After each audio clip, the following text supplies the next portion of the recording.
وقال رسول الله صلى الله عليه وسلم أكثروا ذكر هادم اللذات الموت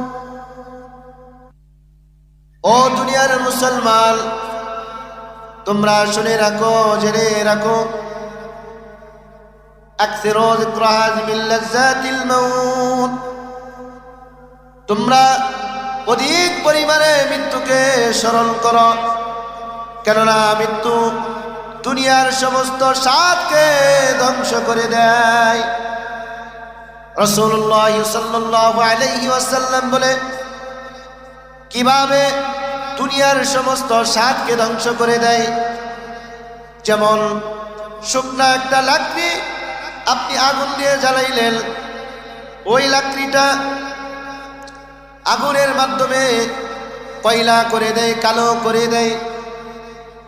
ঠিক তদ্রূপ দুনিয়ার সমস্ত স্বাদকে ওইভাবে কালো কইরা দেয়।